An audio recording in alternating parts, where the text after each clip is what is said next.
Here's a counterintuitive one I think is very dangerous. They've been depressed forever and now they're happy for no apparent reason. Well, you're happy because finally, dear God, they're happy. Well, problem is they may be happy because they've chosen time, place, method, and they know the pain is coming to an end. Because what a lot of people don't realize about suicide, most suicides, it's not about wanting to kill yourself. It's simply wanting to end the pain.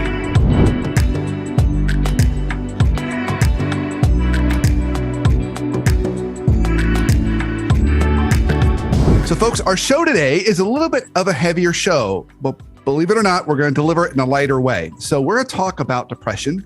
We're going to talk about suicide and suicidal ideation. And those are very serious issues that a lot of us have been facing, particularly during the pandemic, maybe in ways we've never faced before.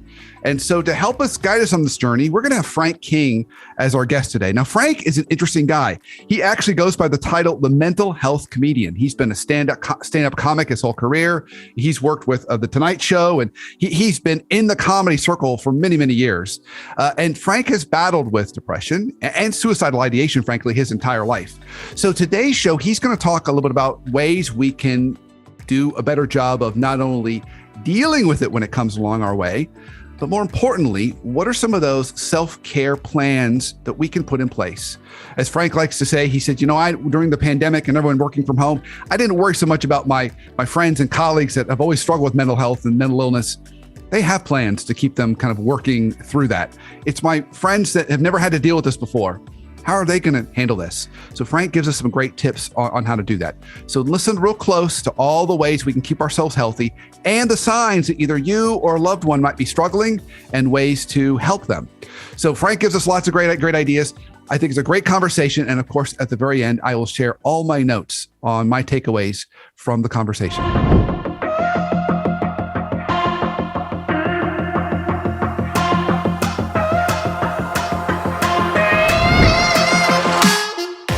Workplace Therapist Show is sponsored by the Leadership Foundry. Bringing a cutting-edge, real-world approach to leadership development, the Leadership Foundry partners with each client organization to create a custom-tailored experience, virtual or in person, that combines innovative leadership content, world-class facilitators, and one-on-one coaching to ensure your leaders have everything they need to grow and thrive. To find out more and to design your one-of-a-kind program, visit myleadershipfoundry.com. Frank, I am so excited about our conversation here today. We're going to talk about something that's very real. We're going to talk about depression, suicide. Those are really serious things. And yet you're a comedian. And yet we're going to talk about suicide and depression. So maybe that's the elephant in the room here. So tell us a little bit about how did those two things come together for you? And frankly, how did you get doing this in the first place? Well, I think I'm a good person. I think a comedian is a good person to talk about depression, thoughts of suicide. And here's why. If you think about it, the first comedian was a court jester. And the court jester's job was to speak truth to power on behalf of the powerless with humor. And I believe I speak truth to the power of mental illness on behalf of those often powerless in its grip with humor. I believe where there's humor, there is hope. Where there's laughter, there is life, and nobody dies laughing.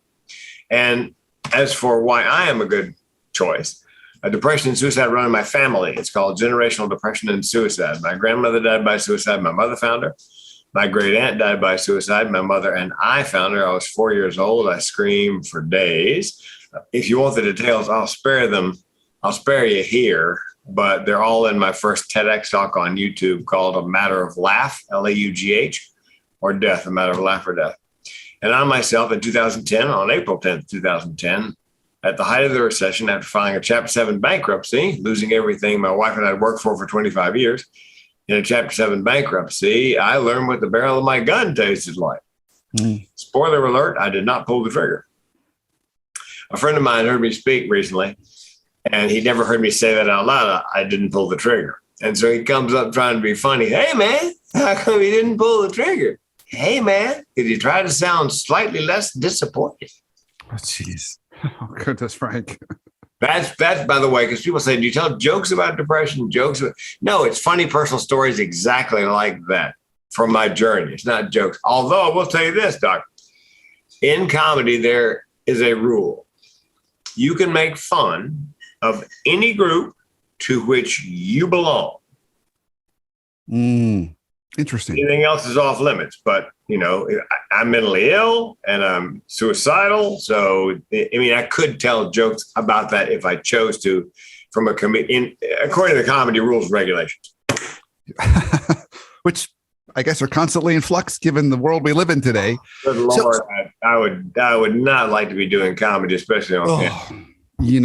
I agreed. And it's so important to us because it is one of those natural antidotes that makes us feel a little better. But Frank, I want to go a little bit back further in your story. I'm really curious. When did you first realize that depression, suicidal ideation, when did that first kind of become a real thing for you? Well, depression in college when my girlfriend, I grew up in Raleigh, North Carolina. I went to UNC, Chapel Hill. She went to the University of Arizona. So we're separated by 2,000 miles and I'm heartbroken. And I just assumed I was heartsick, heartbroken, whatever. But looking back at the symptoms, I think that was actually the first time I was depressed. And I didn't get suicidal or didn't have suicidal thoughts until a couple of years into my marriage to that same woman, who was a lovely woman, but I had my first suicidal thoughts in my mid-20s. Told my first joke in fourth grade. Kids laughed. Teacher was hysterical. She had to go down to the teacher's lounge. She was laughing so hard. And I thought to myself, I'm going to be a stand-up comedian. 12th grade, did the talent show. Nobody ever done stand-up at the high school talent show. So I did it and I won. And I said to my mama, I'm going to be a comedian. My mother, who's big on education, said, son, you'll go into college first. I don't care what you do when you get done. You can be a goat herder for all I care, but you are going to be a goat herder with a college degree. So I went to Chapel Hill. And then San Diego. San Diego has a branch of the world famous Comedy Store that's up on Sunset in LA. Did my first open mic night. In the middle of my set, in my head, I heard these words. I heard a voice in my head go, "You're home." I've had that happen 2 or 3 times in my life, but only 2 or 3 times. I mean, it just felt like pieces, falling into place and locking at that point. Yeah. And then you continued on in the world of comedy for a number of years. I mean, what did you do then after that? Well, that was April 1st, 84. Day after Christmas, 1985. I had said to my girlfriend, now my wife of 34 years, in December of 85, I'm going on the road to be a stand-up comedian. Do you want to come along? Figuring she'd go, oh, hell no. And she went, yeah. So day after Christmas, 85, we put all our stuff in storage. We couldn't fit into my tiny little Dodge Colt. We quit our jobs, gave up the apartment, and we were on the road together, 2,629 nights in a row nonstop. Worked with Rosie. Not that anyone's counting or anything. No, I mean, no. Not that. We worked with Rosie and Ellen and Dennis Miller and Foxworthy and Ron White, Adam Sandler, Kevin James, back when they were just open for the Beach Boys, Neil Sedaka, Lou Rawls, 2 shows at the Hotel Del Coronado on New Year's Eve. Oh, you'll never find. Yeah, so it was, Randy Travis opened for 5,000 people. 2 nights, 5,000 people one night at an amphitheater in Michigan for Randy Travis. 10,000 eyeballs. I was sweating like George Bush at a spelling bee. So, wow. Okay, so Frank, this is really interesting. You've had a kind of long career. You've done stand-up comedy. You've been in the comedy world for a long time, and those are some high pressure environments. Frankly, I mean, a lot of people are hearing you say this, and they would say, "I could never get in front of 5,000 eyeballs." I mean, it would freak me out. And yet you still got some of these other challenges or demons kind of that you're wrestling with. So what were some of the things that you did to care for yourself? How did you put yourself in position to be able to show up in your very best and keep yourself as healthy as you could? Well, it goes back to my mid-20s. Because of my chronic suicidal ideation, I was not happily married to my first wife. She's a wonderful woman. We just didn't belong together. Completely different goals. But they say opposites attract. She was pregnant. I wasn't. That is actually a joke, by the way. I'm laughing. I'm actually laughing. No. And so I realized, and I was selling insurance for her dad's company. And I hated the insurance business, although it's a great business. And, nothing wrong with my first wife, but we didn't. And I realized I'm going to kill myself if I don't change something, and soon. Sooner rather than later, I'm going to kill myself. My second thought was, well, wait a minute. I could divorce my wife, quit insurance, try comedy. If it works, great. If it doesn't, I can still kill myself. My fourth TEDx talk is called Suicide, the Secret of My Success, Dead Man Talking. So my first piece of advice would be, if you are, it's called, one of my clients did a TEDx. I teach TEDx talking and getting a TEDx. Individuation. Individuation. I'd never even heard it. It basically asks you this question. Are you living up to your expectations, or are you living up to someone else's expectations? Individuation. Are you the person you came here to be, and are you doing the thing you came here to do? So when I realized I was not, and tragically, or, coincidentally, being suicidal, I really had no choice. I could stay put and die, or I could roll the dice, try comedy, which is where I thought I belonged. And, and I could still kill myself if it doesn't work out. And, neurotypical people, if they came to that juncture, I could quit my job, divorce my spouse, try comedy. If it works, great. If it doesn't, oh my gosh, I would have lost everything. Well, I had nothing to lose. And there are a few things on the earth more powerful than somebody with nothing to lose. Yeah. So if you're listening to this and you have a dream, you find yourself uncomfortable and you think, my spouse is wonderful, my partner's terrific, but I don't belong with them. I really don't like working wherever it is. I think Anthony Bourdain had similar thoughts because he was at Vassar doing very well when he quit and went to the culinary school. And the woman just closes, Kate Spade. Kate Spade. Yeah, I actually worked with her brother, by the way. Kate Spade was like the head of the accessories department in one of the big fashion magazines. Now, my guess is, because she had untreated mental illness, self-medicating, my guess is she was suicidal and said to herself, look, I'm not supposed to be reviewing other people's fashion. I'm supposed to have a fashion line. And if I don't do that, I'm going to kill myself. So I thought, like most mentally ill people, I was the only one that ever had that thought process. If I don't do this and don't do that, I'm going to kill myself. Well, what the heck? I've met a half a dozen people, entrepreneurs, entertainers, who had the same thought process. If I stay put, I'm done. What the heck? What have I got to lose? I'll just give it a try. So, and I did that comedy, and then I did a little radio, mid-90s. And then when I got done with that, the comedy club thing, they're winding down. So I did the rubber chicken circuit, corporate comedy, after lunch, after dinner. You'd be amazed how much somebody in HR will pay for a clean comedian, because they're not really paying me for the jokes I tell. They're paying me for the jokes I don't tell. I love that. A clean comedian, a rare thing. And it is important. And the dirty little secret is it pays a whole lot better. Why? And I say this to the meeting planner. Look, you're not paying me $5,000 for 45 minutes of jokes. You're paying me $5,000. So when I get done with those jokes, you still have a job. And that resonates. So I did that for a time. Then the recession hit. Business dropped off 80%, comedy and speaking. When it came back, meeting planner said, Frank, we love you, but we can't pay that kind of money just to be funny anymore. We need some content, some meetings, takeaway. I'm like, what about? I always wanted to do that. I always wanted to make a living and a difference, but I could never figure out what have I got to teach anybody. So I read a book by a woman named Judy Carter. Judy Carter.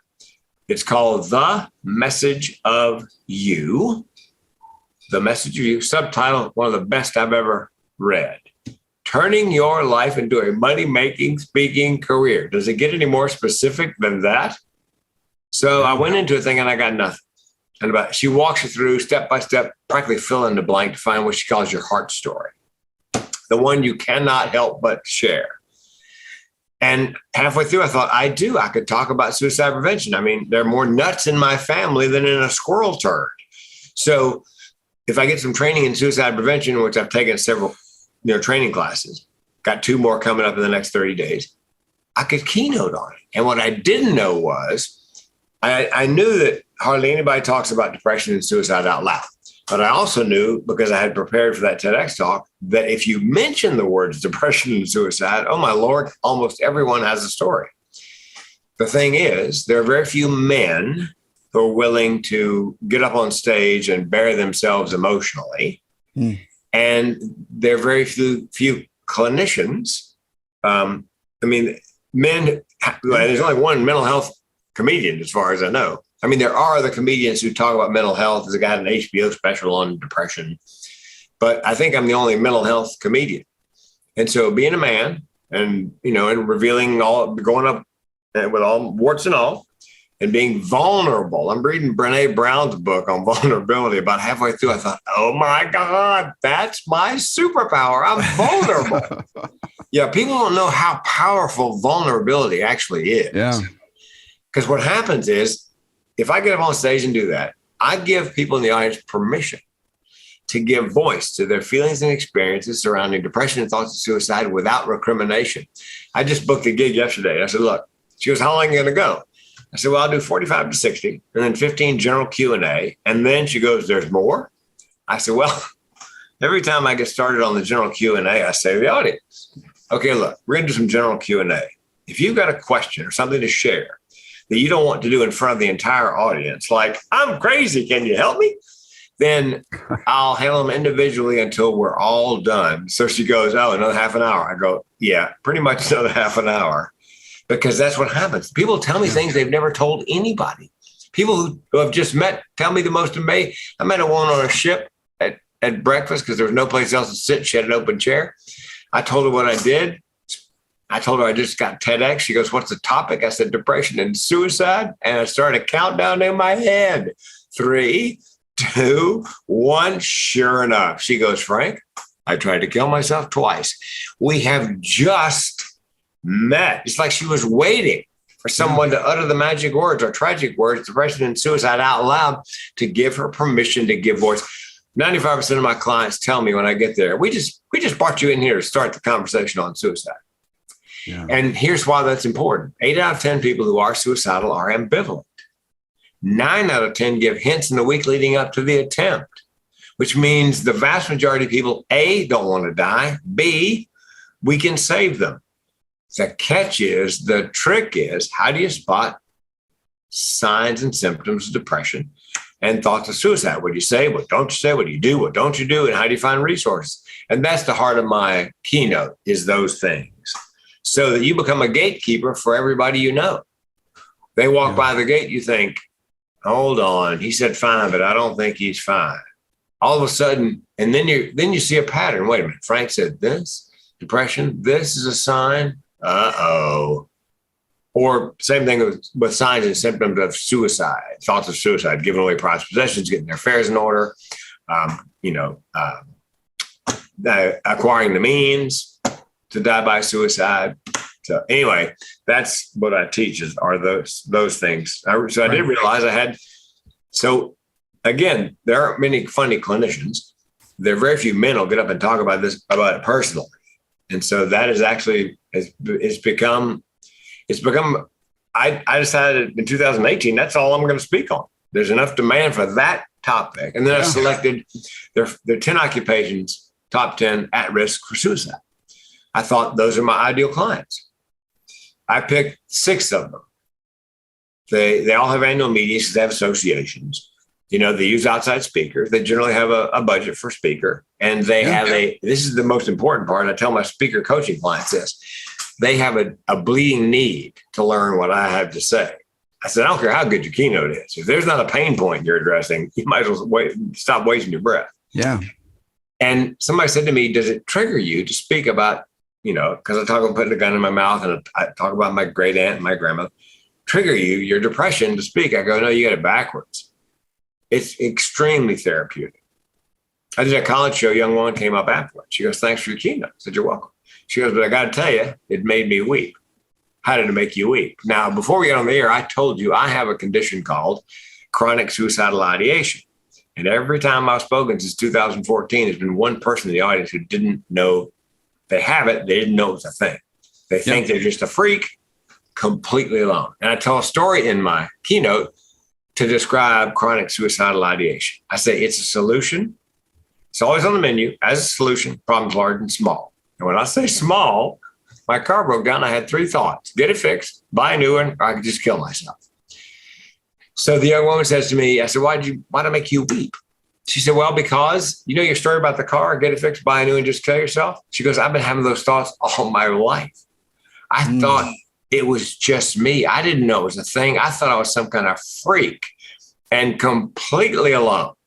And when I heard you say that out loud, start the conversation, I realized for the first time in my life that I'm not in fact alone, and I wept. Wow. There's a little ROI for you. Yeah, Frank. Wow. So when I'm hearing all this, Frank, something that everyone can take away for their own life. It's a challenge. I mean, it's a really big challenge. I mean, you're challenging all of us. Yeah. Take your individual pain and turn it into purpose, because that's what you've done. Yeah. And you found that other people have that same pain, and you found a way to find where all those people are, and then share your journey in a very vulnerable way, which is what makes this so hard, and how that's really created connection. And then the irony is healing for everybody involved. And sounds like in some cases, it may not be perfectly healing for you. I would never want to go that far, Frank, but it sounds like it's a feeling of connection when you're sharing your journey with people. So it ends up being a positive thing for you and those that you serve. Is that fair? A fair statement? Oh, yeah. To make? It's taking your pain and turning it into purpose. Yeah. I feel sorry for people who have not found their purpose and their passion, or they have, but they're not allowed to exercise it. And my suicidality and depression, I've been most depressed at some of the best times in my life. It's called major depressive disorder. It's like a wheel. It just has a flat spot on. It just comes around every now and then. So if you're looking for suggestions, what worried me during the pandemic was this, and I wrote a whole keynote on it. It's called Social Distancing and Staying Sane. Don't worry so much about your mentally ill friends. Because I realized in March of 2020, when I was thinking about it, all my high functioning mentally ill friends are not going to have a problem with this, because they all have self-care plans. The people that are going to have problems, I think, and some mentally ill people did have problems, but the vast majority of high functioning. So I'm worried about neurotypicals who are now what they call situationally depressed because of the pandemic. Now, if you've never been depressed and have no idea what it looks or feels like, you may wonder why you can't get out of bed in the morning. So here's for neurotypicals who may be having these symptoms, or they know somebody who does. Yeah. Here's a couple of things you can spot with depression. Great. They have trouble getting out of bed in the morning, but they rally in the afternoon. They let their personal hygiene go. They're usually really well put together, and hair's a little dirty, clothes aren't quite so clean. It may be because they're struggling to get out of bed in the morning, run a little wash and take a shower. Maybe they're eating too much or they can't eat. Maybe they're sleeping too much or they can't sleep. Those are some of the top 10 behaviors you can look for. See if somebody is has lived with depression. Yeah. But, and I have a self-care plan, and I actually did a number of podcasts and keynotes, and the heart of that keynote, besides the signs and symptoms, was you need to create a self-care plan. Essentially control things. The thread that runs through it is control things you can control. My self-care plan, diet, I'm on the keto diet. I do intermittent fasting. I eat one meal a day. Exercise 5 times a week. Good night's sleep, restorative. Meditation twice a day. It's a guided meditation for 29 minutes called the Cat Napper. And I did it right before we came on. And lastly, medication. And I'm not pushing pharmacology. Some people are foursquare against it, fine. But I've got a tip. If you're taking a medication, a psychotropic, and it's not working very well, remember this: the doctor generally only knows what the drug salesman told him. So you can get a DNA cheek swab test for psychotropics, and they will take your DNA and they will try to match it to the 1 or 2 antidepressants that they believe will work best with your metabolism. Also, I would have a physical. I met a woman this past week years ago when she had 3 little kids. She's now a grandmother, but she had 3 little kids. She went to her doctor, said, I'm depressed. I don't know why. He said, you have 3 little reasons to be depressed. What a great diagnosis. Her husband refused to accept that. He took her to a second doctor for a second opinion. Guess what? Her thyroid was not functioning near at all. And so when she went on thyroid medication, symptoms of depression. So I say get a physical to make sure, because, you know, sometimes physical ailments manifest as mental health symptoms. Get a mental health checkup, you know, make sure you're on the right medication, and get a physical to make sure it's not something physical that's causing you these mental problems. Yeah. So Frank, you know, I'm going to ask you maybe a difficult question, but let's just see what happens here. I want you to take your crystal ball, okay, and I want you to look into the future. Do you see things like depression and suicidal ideation? Do you see that getting better with us as a population, getting worse, staying about the same? What does your crystal ball see around mental illness and mental health? Well, the last numbers I saw on suicide during the pandemic, down 1.5 points, except for one group, teenagers. Theirs went up. Self-reported thoughts of suicide, depression, thoughts of suicide. In part, apparently, thanks to Facebook and Instagram, and they knew that. However, I think the future, at least I'm counting on it, for treating depression, say PTSD, substance abuse disorder, is psilocybin, the psychoactive ingredient in magic mushrooms. The Canadians are already experimenting with it. Apparently, it's legal there. Matter of fact, the Canadian military, I talked to the number 1 doctor of Canadian military, and he said, Frank, the early results are that it's really good on depression, PTSD, and substance abuse disorder. And he said, also, it appears it may not simply be a patch. It may be, in fact, a fix. Now, we're talking microdosing psilocybin, magic mushrooms, under supervision with some serious, like, psychiatric, you know, counseling. It's not something you just go out, like, go to the cannabis store and buy, you know, a $5 1 gram pre-roll and fire that baby up. This is very much, you know, regimented. And so I'll be first in line here in Oregon, because they made it legal in Oregon in January 2023. So I'll be first in line to give that a try. So I think that may be the future. To answer your question, though, I think I don't think the rate of self-reported depression and thoughts of suicide are going down. The good news is during the pandemic, the number of calls to the Suicide Prevention Lifeline and the Suicide Prevention text line, which is 741-741, they found that young people are more forthcoming in text. They'd rather not talk on the phone. I've discovered that as well. Some young friend of mine was complaining that his aunt wouldn't return his text. I said, here's a crazy idea. Call her. And he did. He goes, she picked right up. Duh. But the calls and texts to that line have gone up 500,000, 600,000, 700,000 during the pandemic, which means people are reaching out, obviously, far more. I don't know if it was because we were stuck at home, you know, and had time to to reflect, but that's a good sign if people are, you know, busting through, worrying about the stigma and reaching out. Yeah, Frank. So this has been really, really helpful and really, really insightful. Thank you for sharing your journey and your story with us and how you took that challenge and that pain and really transformed it. So I ask all my guests this question: if you could think of, you know, one life hack for us, how we could either have healthier relationships or have better conversations, either at home or at work, what's a tip you might have for us? I have several tips. I've got a bit in my act called 3 Little Words That Speak Volumes. I say to the man, gentlemen, I can improve your relationship with if you happen to have a female. I don't know if it works non-binary. I do know it works binary. If you have a female in your life, a girlfriend, a spouse, a partner, 3 little words that you can use. These 3 little words. They love to hear them. They rarely do. And I'm telling you, it's going to improve your relationship by 50%. Easy. You ready, fellas? Okay. Ready. Honey, I was wrong. It gets worse, boys. You were right. Okay. Love your mother. When's she coming? Let's go shopping. Sky's the limit. Yeah, so that would be my.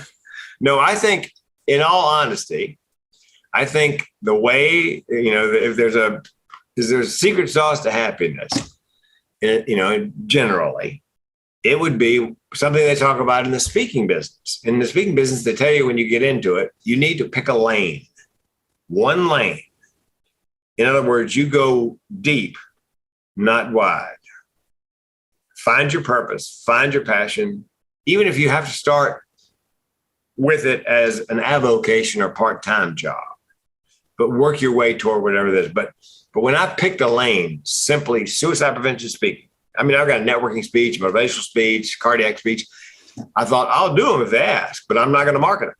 I want to be, if you can, as a speaker, not be a commodity anymore, just another mental health speaker, if they come looking for you. So I think in real life, I think somebody said that Steve Jobs and Warren Buffett were asked the same question. Define your success in one word.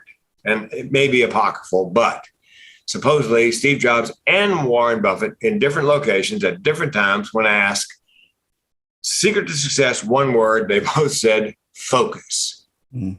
So I would say, from my experience, focus, whether it's your personal life, your professional life, and get a self-care plan.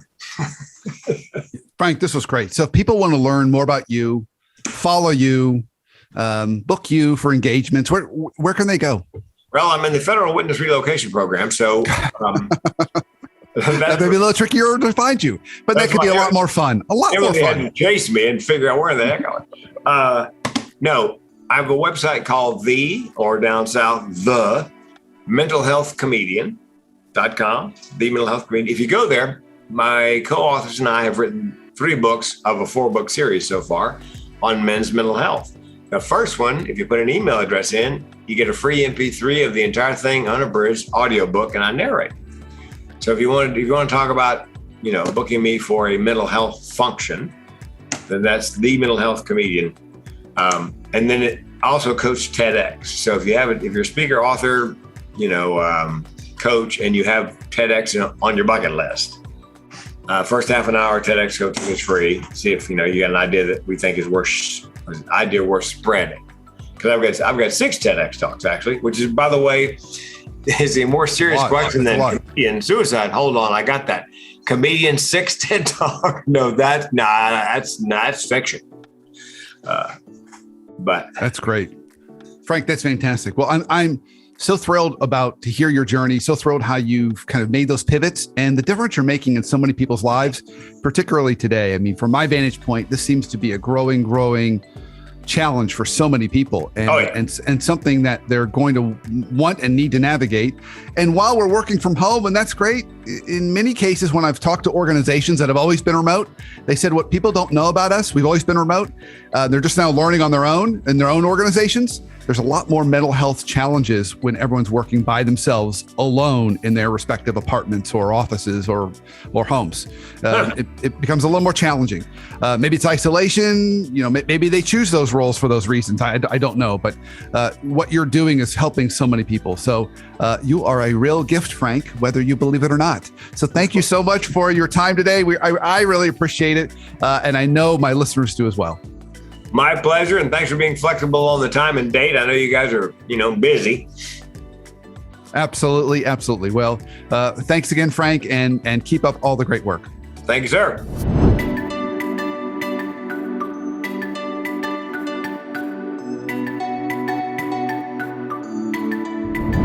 So as I said, a really serious conversation today, but I think Frank delivered it in a very lighthearted way. And as he said, there's number one rule in comedy. You can't make fun of any group you're not a part of. So he kept it light, but it was very serious.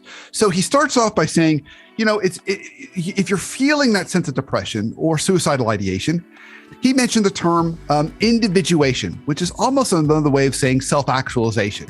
And it was a challenge to all of us.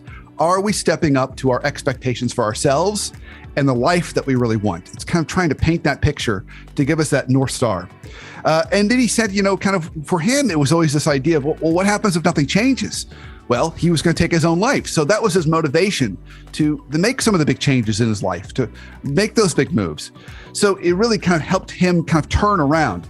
Now, what I really loved about Frank's whole story was, and you heard me mention it in our conversation, he took his own individual pain and he turned it into his own individual purpose. We all have our own individual pain, and we all have an opportunity to turn it into our own individual purpose. The question is, do we have the courage and willingness to be vulnerable, to go down into that deep, dark spot and use it to help others? In Frank's case, he did. For a lot of us, it's a very hard thing to do.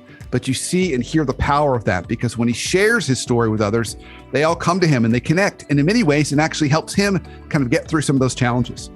So he reminded us of a few things. He said, 8 out of 10 folks, who are, thinking about suicide are ambivalent. 9 out of 10 give us clues. He talked about some of those clues, like they sell off or they give away all their prized possessions to friends.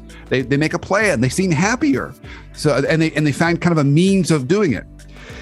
He said, you would know if you're dealing with depression, if you're struggling to get out of bed in the morning, you're letting your personal hygiene go, your eating has either gone way up or way down, or your sleeping has gone kind of way up or way down. And then Frank says, it's a good action plan to help us kind of stay healthy. He rattles off a few things. He says, look, watch your diet, watch your exercise. He exercises 5 times a week. Make sure your sleep is really good and solid. I prescribe at least 7 hours a week. 7 hours a day, more than 7 hours a week. Meditation, and then medication if necessary. And he said, if you're not sure about that, get a physical.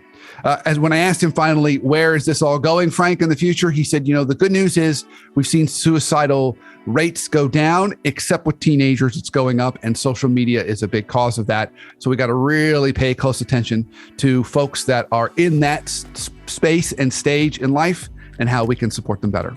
So hopefully you took as many notes as I did, and hopefully there was something in that conversation that I had with Frank that really resonated with you to either keep you healthier or to give you some of the tools to recognize those loved ones around you that might need that extra support. Because after all, that's what we need more today than ever: support and care for ourselves and for each other.